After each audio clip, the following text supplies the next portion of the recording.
In my last video, somebody dropped some questions which I've actually provided answer to in the comment section. But I just thought of making a short video about those answers so as to serve as a kind of benefit for people. So what are those questions? I made a video about goat farming, how to go about it, things to avoid, and how to generally run a profitable goat farm on a small scale. So the question goes thus: what is the cost? The number one question is that what is the average cost of goats if I want to set up my farm? And to this question particularly, I cannot actually give a specific price. Price vary from location to location. Also, price vary from the kind of breed you want to buy. And also, price vary within the time you want to buy those goats. The thing is that if you are buying a local breed, that one will be cheaper than if you are buying a foreign breed like Boer, Kalahari, and Sainen. So that is that about that. And another thing is that the location. Goats are usually cheaper in the north more than in the south. So in your area, you can just go to the local market and reach a bargain and look for a good goat to buy. So that is that about that. The second question goes thus that why is it very important? Because I made mention of why we should separate our goats, the female ones, the male ones, the breastfeeding one. You should separate it if you are actually running a good farm, a good goat farm that is aiming towards profitability. This is how it is done. So the question goes thus: what are the importance?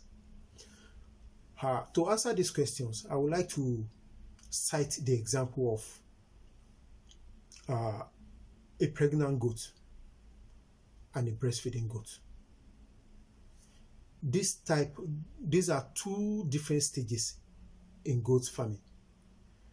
And at these two different times, there's something we call flushing. Flushing is a kind of a special nutritious feed being prepared for animals in this kind of level, whether breastfeeding or whether pregnant, so as to ensure their maximum health and that of the kid they are going to give birth to, or the one they are breastfeeding. So if you don't separate your goat, how will you be able to give a flushing feed to a breastfeeding goat, or flushing feed to a pregnant goat? So separating your goat actually makes management easy. That is that about that. And also, separating your goat, apart from the fact that you'll be able to know which feed will be going for which, it will allow you for proper monitoring of your flock.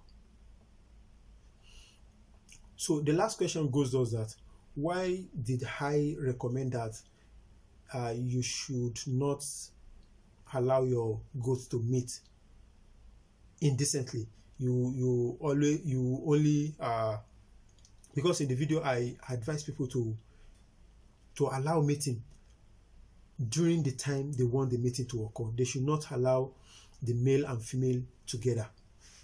So the number one thing is that if you allow mating, it will be at the detriment of your flock. It will affect the quality of your flock, the gene quality of your flock.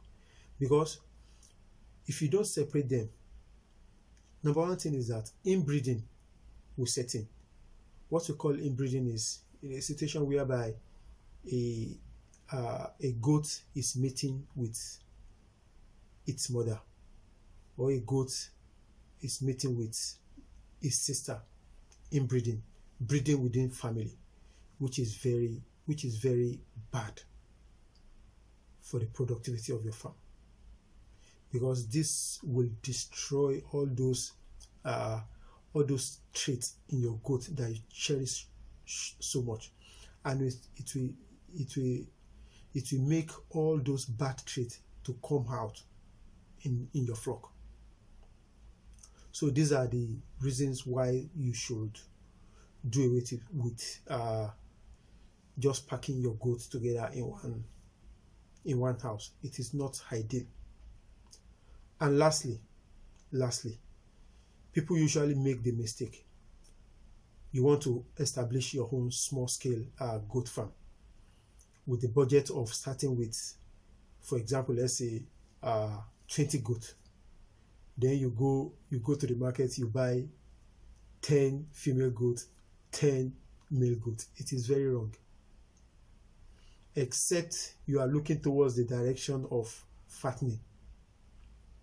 And if you are looking in the direction of fattening, you buy more male goats than female goats.